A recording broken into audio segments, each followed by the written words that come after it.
다윗은 하나님 앞에서 있을 수 없는 일을 저질렀습니다. 그 당시에는 그것이 큰 죄인지 알지 못했고 또 그것을 가볍게 생각을 했습니다. 하지만 나단 선지자를 통해 주시는 하나님의 말씀으로 인해 다윗은 진정으로 회개를 하였고 하나님께서는 진정으로 그런 다윗을 또 용서하셨습니다. 그래서 암몬 족속을 크게 무찌르고 그들의 왕성인 랍바를 취하게 하셨고 또한 후에 다윗의 뒤를 이을 후사로 이 솔로몬을 주시기도 했습니다. 그런데 우리는 이것을 마치 하나의 도식으로 보아서는 안 됩니다. 즉 회개하면 죄사함을 받는다. 우리가 이것을 쉽게 연결해서는 안 되는 것이죠. 당연히 하나님은 우리가 회개하면 하나님은 우리의 죄를 사해 주십니다. 비록 하나님께서는 그 죄값에 대해서는 용서하셨지만 죄의 영향 자체가 사라지는 것은 아니기 때문입니다. 그 죄의 영향은 어떤 면으로든지 다시금 자신을 괴롭히게 되어 있습니다. 이 다윗의 경우 성범죄를 저질렀고 그를 감추려고 살인까지 저지르게 됩니다. 이후로 이런 성적인 범죄 또 사술, 살인이 다윗의 가문에 이제 이어져 나오게 되는데 이것이 바로 죄의 영향력이다라고 할 수가 있습니다. 회개에서 죄에 대한 용서를 받았더라도 그의 가문에서 그가 지은 죄의 영향력으로 이런 일들이 일어나게 되는데 이런 일들이 일어날 때마다 다윗은 처절한 고통을 받을 수밖에 없게 되는 것입니다. 오늘 본문이 그 첫 번째 이야기입니다.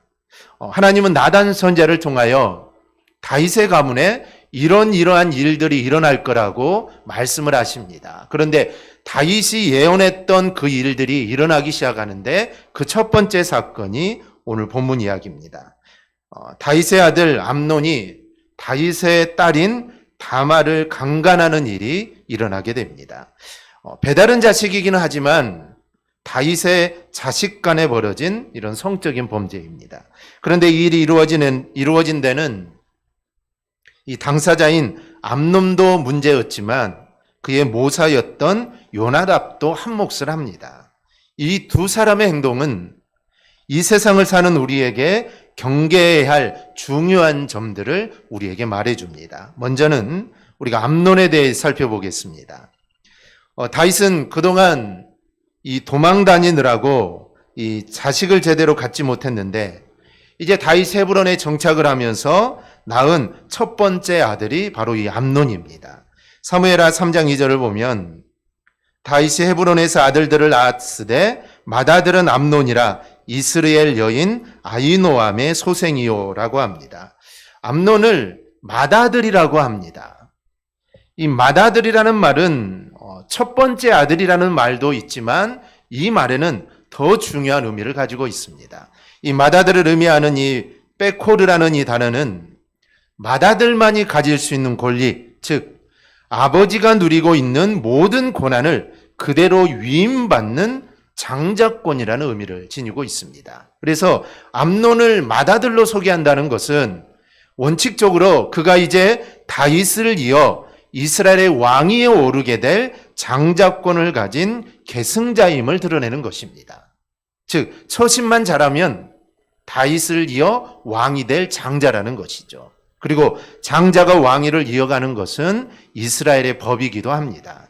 대개 이런 위치에 있으면 정적들이 많을 수밖에 없습니다. 그렇기 때문에 왕이 될 때까지는 정말 자신을 잘 낮추어서 조심스럽게 행동을 해야 합니다. 만약에 꼬투리를 하나 잡히기로 한다면 아마 그 자리를 유지하기가 어려울 것입니다. 그런데 그렇기 때문에 아마 암논도 아마 조심스럽게 행동을 했을 겁니다. 그런데 좀처럼 마음대로 되지 않는 게 하나 있습니다. 그게 바로 여인을 향한 이 마음입니다. 왕위를 이을 왕자라도 여자에게 마음을 뺏긴다는 거 이게 아무런 문제가 되지 않습니다. 왕의 여자만 아니라면 다윗의 여자만 아니라면 이 문제가 되지 않습니다. 누구라도 신부로 맞이하면 될 수 있죠. 그런데 문제는 그 대상이 어머니가 다른 이복 동생이었다는 점입니다. 암논은 다말을 사랑하게 되었는데 암논의 어미는 아히노암이었고 다말의 어머니는 이 마아가였습니다. 이 오라비가 이제 압살롬이 되죠. 그러니까 암논은 다윗의 첫째 아들이고 압살롬은 다윗의 셋째 아들입니다. 둘째 아들은 아비가일의 소생인 길르앗입니다. 다 배다른 자녀들이죠. 하지만 모두 왕자요 공주였고 모두 다 한 형제입니다. 율법에서 근친 결혼을 금지하고 있습니다. 그러니 자신이 이제 왕위를 이을 왕자라고 해도 이 다말과는 결혼을 할 수가 없는 것입니다. 그런데 다말에 대한 사랑하는 마음이 얼마나 컸던지 2절을 보면 이게 우라병이 나고 말았습니다. 요즘으로 말하면 이 상사병이죠. 다말을 사랑해서 이 몸이 점점 허약해지는 것이죠. 얼굴조차 파리해집니다. 아주 병세가 심해지죠. 이 상사병에는 약도 없습니다. 이런 모습을 본 요나답이 방법을 제시해 주는데 암논은 그 방법대로 행동을 합니다. 아픈 척하고 있다가 이 장자가 큰아들이 병에 있으니 당연히 아버지인 다윗이 병문안을 올 게 아닙니까? 병문안이 올 때 동생 다말로 하여금 떡을 만들어 먹게 해달라 청을 하라는 것이죠. 다윗은 그의 청대로 다말에게 오라비의 병간호를 이와여 직접 떡을 만들어 주라고 이야기를 하고 다말은 아비 다윗의 명대로 암논의 집에 가서 직접 과자를 구워서 암논에게 줍니다. 암논은 사람들을 다 물리게 한 후에 과자를 직접 먹어달라고 하고는 그 부탁대로 다말이 떡을 먹이기 위해 침상에 올라왔을 때 암논은 다말을 힘으로 겁탈을 합니다. 이때 다말은 이것은 선한 일이 아니라고 합니다. 이것은 다말 자신을 욕보이는 일이고 암논 자신에게는 스스로 어리석은 자가 되게 하는 정말 어리석은 행동이라고 분명하게 말을 합니다. 다말의 말이 다 맞죠. 다말을 욕보이는 것이고 스스로 어리석은 자가 되게 하는 것입니다. 다른 여인이라면 아무 상관이 없겠지만 이거는 정말 큰 문제가 되는 일이죠. 또한 흥분한 오라비를 가라앉히려고 다윗에게 차라리 자신을 아내로 달라고 부탁을 하라고 말을 합니다. 첫 번째 왕자의 부탁이니 아버지도 들어줄 거다라고 이렇게 설득을 하죠. 하지만 이것은 위기를 모면하기 위한 다윗의 이 기제를 발휘한 것뿐이지 아무리 왕이라고 할지라도 율법을 어길 수는 없는 것입니다. 이렇게 다말은 자신을 겁탈하려는 암논에게 자신의 잘못된 행동이라고 정확하게 말을 해 주었지만 암논은 힘으로 결국 다말을 겁탈을 하고 맙니다. 우리가 여기서 보게 되는 것이 바로 음욕입니다. 이 음욕은 누구에게나 일어날 수 있습니다. 어쩌면 암논이 다말을 연모하게 된 것은 이거는 자연스러운 현상입니다. 형제라고 해도 이복 형제가 아닙니까? 그러나 그런 마음이 생기는 것을 계속 끌어안고 있는 것이 바로 문제입니다. 이런 일에 대해 루터는 이런 해설을 했습니다. 새가 내 머리에 날아와서 앉는 것은 어쩔 수 없는 일이다. 하지만 그 새가 내 머리에 둥지를 틀게 하는 것은 자신의 몫이다. 이 비유적인 표현인데 이 새는 이성에 대한 생각을 의미합니다. 어떤 종류든 이성에 대한 생각이 드는 것은 이거는 어쩔 수 없다는 것이죠. 새가 날아가는 것을 막을 수는 없습니다. 새가 내 머리로 위로 날아가는 거 이건 내가 어떻게 할 수 없는 일이라는 것이죠. 그러나 그 생각을 자신 속에 계속 있게 해서 결국 음란한 죄를 짓게 된 것은 이거는 다른 문제입니다. 이것을 루터는 그 새가 집을 짓게 놔두는 것이다 라고 합니다. 이것은 전적으로 자신의 몫입니다. 이복누이 다말을 연모하는 생각은 들 수 있지만 그 생각을 버리지 못하고 계속 갖고 있다가 결국 음란한 죄에 빠지는 것은 결국 암논의 몫이라는 겁니다. 이 다윗도 마찬가지입니다.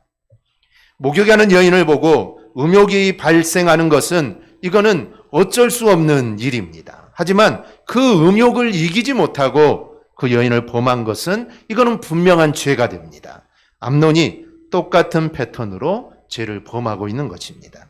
오늘 우리가 암논의 이야기에서 보는 것은 바로 이 부분 음란에 대한 것입니다. 남자가 여자를 생각하고 또 여자가 남자를 생각하는 것은 자연스러운 일이지만 그것에 집착하여 행동으로 옮기면 이게 범죄가 됩니다. 하나님께서 우리 인간에게 이성을 주신 것은 생각나는 대로 다 하지 않게 하기 위함입니다. 스스로의 의지로 결정할 수 있게 하기 위함입니다. 사람들은 왜 하나님께서 에덴 동산에 선악을 알게 하는 나무를 만드셔서 왜 아담과 하와로 죄를 짓게 했냐라고 말을 합니다. 아예 처음부터 선악을 알게 하는 나무를 만들지 않았다면 아마 죄를 짓지도 않았을 것이고 그러면 우리가 이렇게 고생하지도 않았을 거다라고 말을 합니다. 그런데 하나님께서 에덴 동산에 선악을 알게 하는 나무를 두신 것은 우리 인간이 로봇과 같은 존재가 아니라 정말 아무 생각도 하지 못하고 그냥 명령하는 대로 그냥 움직이는 존재가 아니라 이성을 가지고 스스로 생각하고 스스로 선택할 수 있는 인간으로 하나님은 우리를 지으시기를 원하셨기 때문에 하나님은 선악을 알게 하는 나무를 만들어 놓으신 겁니다. 그래서 선악을 알게 하는 나무를 따먹느냐 따먹지 않느냐는 인간에게 달려 있는 것이죠. 인간은 이성을 가지고 있기 때문에 스스로 판단할 수 있고 스스로 생각할 수 있습니다. 사단이 아무리 유혹해도 사단이 따먹어라 하나님 같이 될 거다 아무리 유혹해도 로봇이 아니니 당연히 생각을 해야 합니다. 에덴 동산에 보기도 좋고 맛있는 과일이 얼마나 많습니까? 그 모든 과일들 마음껏 따먹을 수 있습니다. 그런데 유독 선악과만 보암직도 하고 먹음직도 하고 탐스럽게 보였던 것입니다. 이성의 끈을 놓으니 그렇게 보인 것이죠. 그게 뭐 그렇게 맛있게 보였겠습니까? 이성의 끈을 놓아버리니 그렇게 보였던 것이죠. 그러니 이럴 때는 하나님의 말씀을 생각해야 합니다. 하나님을 생각해야 된다는 것이죠. 그리고 스스로 물리쳐야 합니다. 그렇지 못하면 문제가 생깁니다. 그래서 제가 들어오게 된 것이죠. 하나님은 합리적인 행동을 하도록 우리에게 이성을 주셨습니다. 따라서 이성으로 이런저런 상황에서 생기는 감정들을 우리는 잘 절제할 줄 알아야 합니다. 그래서 그 감정이 나를 주장하지 못하도록 해야 합니다. 그러므로 이 하나님이 주신 결혼이라는 질서 안에서 이성에 대한 감정을 증폭시켜야 합니다. 그것이 아니라면 이거는 절제해야 하는 것이죠. 그래서 그 감정이 범죄로 이어지지 않도록 해야 합니다. 자연스럽게 나는 생각까지도 막지는 못하지만 그 생각에 빠져 들어가는 것은 스스로 우리가 제어할 수 있어야 합니다. 요즘은 사회가 성적인 것에 대해서 많이 개방되어 있습니다. 많이 개방되어 있죠.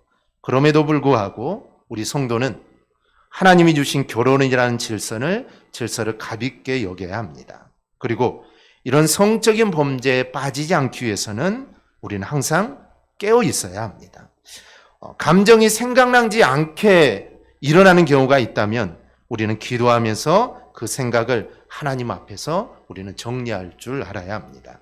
이 하나님이 주신 이성이라는 것은 내가 처신해야 할 입장에 대하여 분명하게 이야기를 해줍니다. 하지만 기도하지 않으면 이 이성이라는 부분에 마비가 오게 됩니다. 그래서 온통 감정에 쏠려서 결국 음란한 죄에 빠지게 되는 것이죠. 만약에 암논이 깨어 기도하는 사람이었다면 다말을 범하는 자리에 이르지 않았을 것입니다. 그 자리까지 가지 않았겠죠. 그리고 만약에 감정이 너무 폭발해서 다말을 범할 상황에 이르렀다 할지라도 기도함으로 하나님의 음성에 예민한 자였다면 아마 암논은 그러한 죄를 짓지 않았을 것입니다. 바로 다말이 하는 이 말을 하나님의 음성으로 아마 들었을 것입니다. 여러분, 하나님은 초자연적인 그런 방법으로만 우리에게 아주 장엄하게만 말씀하지 않습니다. 하나님이 이삭을 번제로 드리라고 했을 때 아브라함이 칼을 들어 이삭을 죽이려고 하는 그 순간 하나님은 아브라함아 아브라함아가 부르십니다. 그때 하나님의 음성은 아주 다급하고 아주 장엄하게 부르셨을 것입니다. 얼마나 위급한 상황입니까? 잘못했다가는 이삭이 죽을 수 있는 상황이기 때문에 그때 하나님의 음성은 아주 장엄하게 부르셨을 겁니다. 그런데 이와 반대로 열왕기상을 보면 엘리야가 이세벨이 자신을 죽인다고 협박을 하자 엘리야는 자기를 죽여달라고 하나님께 이렇게 말을 하죠. 그때 하나님은 그에게 음식을 주어서 그에게 힘을 줍니다. 그리고 엘리야는 그 힘으로 하나님의 산 호렙에 이르게 됩니다. 그런데 그때 하나님의 말씀이 엘리야에게 임하게 되는데, 그런데 그때 하나님은 강한 바람이 산을 가르고 부수나 바람 가운데 하나님은 계시지 않았습니다. 엄청나게 큰 바람이 부니 하나님이 그 바람 가운데 계신가 보다라고 생각했는데 바람 가운데 하나님이 없었습니다. 바람이 지난 후에 지진이 있으나 지진 가운데 하나님이 계시지 않았습니다. 지진이 지나간 후에 불이 있으나 그 불 가운데도 하나님은 계시지 않았습니다. 그런데 그 후에 세미한 소리가 들립니다. 세미한 음성으로 하나님은 엘리야를 찾아오신 것입니다. 조용한 가운데 귀를 곤두세우고 듣지 않으면 들을 수 없는 그런 음성으로 하나님이 엘리야를 찾아오신 것이죠. 그리고 엘리야는 하나님의 음성을 듣게 됩니다. 그런데 이와는 다르게 말씀하는 경우도 있습니다. 하나님은 종종 사람을 통하여 우리에게 말씀합니다.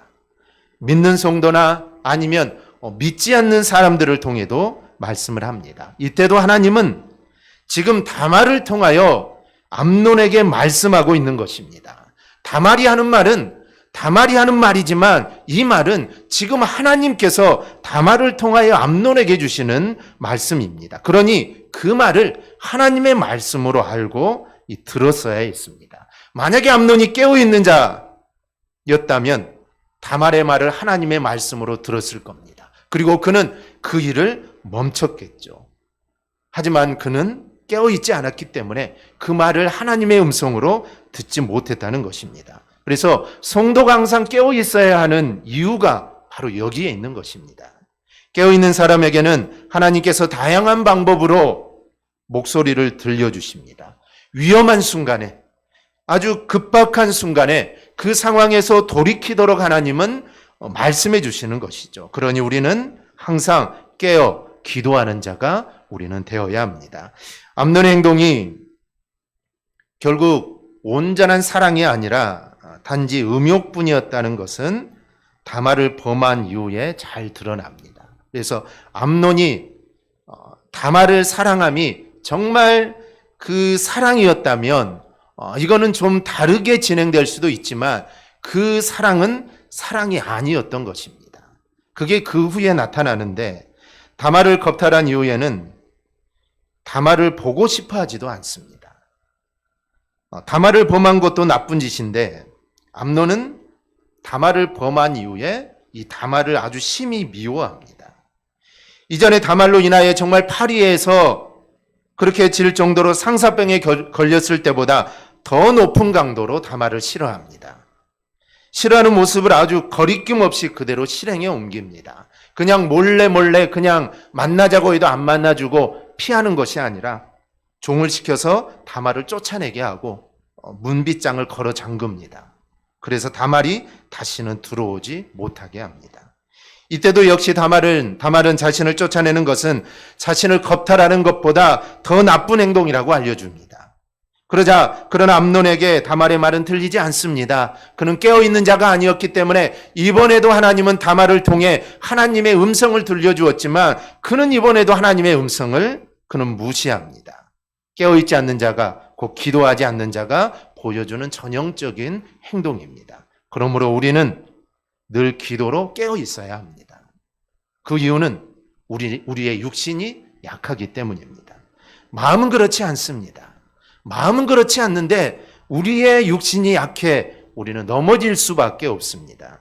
예수님이 십자가를 앞에 두고 겟세마네 동산에서 정말 땀방울이 핏방울이 될 정도로 아주 간절하게 기도했지만 제자들은 그 시간에 잠을 자고 있었습니다. 깨어있지 못했죠. 그러면 넘어질 수밖에 없습니다. 그 후에 제자들은 어떤 모습을 보입니까? 예수님이 잡히시자 다 도망을 갑니다. 베드로는 예수님을 3번이나 모른다고 부인을 합니다. 이렇게 된 이유가 무엇입니까? 그들이 기도로 깨어있지 못했기 때문입니다. 깨어있었다면 아마 달라졌겠죠. 그들이 주님이 기도할 때 그들도 함께 기도했다면 아마 이런 모습은 보이지 않았을 것입니다. 그러므로 늘 기도로 깨어있는 여러분이 될 수 있기를 바랍니다. 그래야 육신의 생각이 내 마음을 조종하지 못하도록 우리는 깨어 있어야 합니다. 그러면 조금이나마 우리는 하나님 앞에서 온전한 모습으로 우리가 살아갈 수가 있습니다. 두 번째는 요나답에 대해 살펴보겠습니다.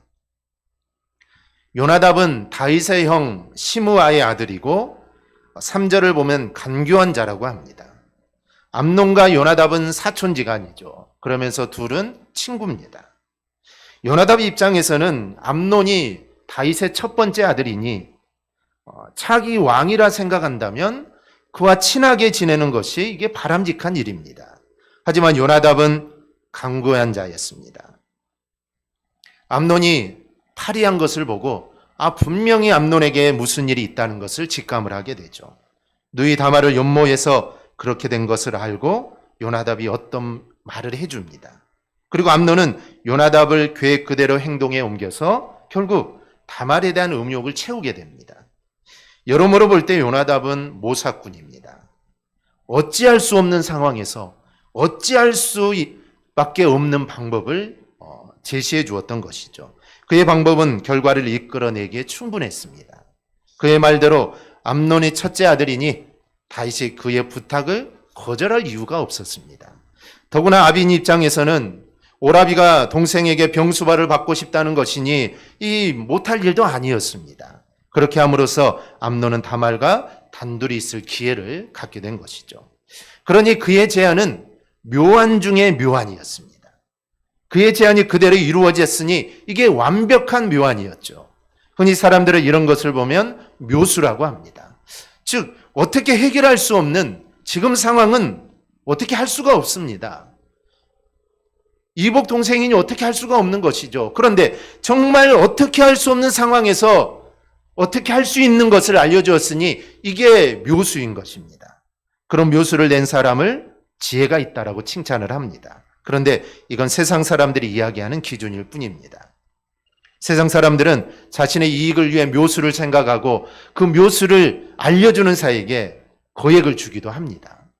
세상은 이렇게 해서 어떻게 해서든지 자신의 욕심을 채울 수 있는 방법을 만들어내는 것을 지혜라고 말을 합니다. 그래서 우리는 하나님이 주신 지혜와 세상의 지혜를 구분할 줄 알아야 합니다.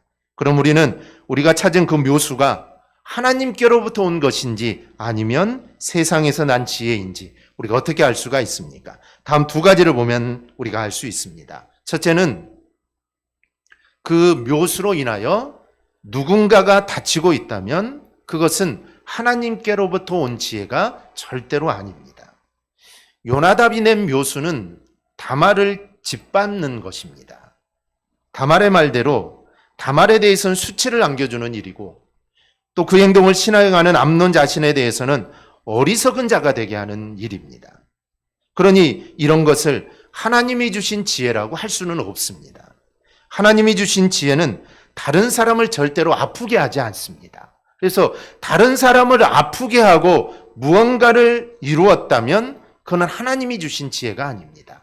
세상 일도 마찬가지고 교회 일도 마찬가지입니다. 교회 안에서 어떤 일을 하고 어떤 것을 진행하는데 그 일을 통해 누군가가 아프다면 그 일은 하나님이 주신 지혜가 아니기 때문에 그 일은 해서는 안 되는 것입니다. 잘못한 것이 없는데 아파할 사람이 있다면 그것은 하나님이 절대로 기뻐하는 일이 아니라는 것을 우리는 알아야 합니다. 하나님께서는 작은 자 중 하나라도 잃어버리게 되는 것을 기뻐하시지 않습니다. 다른 사람의 피해를 통하여 얻는 것이라면 그것은 욕심이고 그것은 죄입니다. 성도는 그런 자리에 절대로 있어서는 안 됩니다. 둘째는 그 묘수로 인하여 하나님의 말씀을 어기고 있다면 그것은 절대로 하나님이 주신 지혜가 아닙니다. 요나답이 제안한 방법은 율법을 어기는 일입니다. 하나님은 율법을 어기면서 자신의 욕심을 채우는 것을 기뻐하시지 않습니다. 성도라면 오히려 자신이 손해보더라도 이 말씀을 우리는 지켜야 합니다. 우리는 하나님의 뜻을 저버리는 일마저도 자신의 욕심을 위해서 헌신짝처럼 버리는 경우를 종종 봅니다. 이 잘 믿는다고 하는 사람들이 그런 경우가 있습니다. 그러므로 우리는 우리 자신을 끊임없이 되돌아봐야 합니다. 내가 욕심에 사로잡혀서 어느 누가 보더라도 하나님이 기뻐하시는 일을 저버리는 일이 나에게 있지는 않았는지 내 자신을 살펴야 합니다. 욕심이 가득 차면 유혹에 빠지기 마련입니다. 그것을 계속 생각하게 되니 거기에 빠질 수밖에 없습니다. 우리 성도에게는 오직 하나님의 뜻이 제일 중요하다는 것을 우리는 잊어서는 안 됩니다. 우리는 오늘 암논에게서 우리는 깨어 기도해야 할 것을 배웁니다. 그래서 우리는 늘 깨어서 기도하는 삶을 살아야 합니다. 요나답에게서 진정 하나님께로부터 오는 지혜가 무언가를 오늘 우리는 배우게 됩니다. 그래서 암논의 전철을 밟아서도 안 되고 요나답의 전철을 우리는 또 밟아서도 안 됩니다. 성도가 가는 길은 욕심이 아니라 희생이어야 합니다.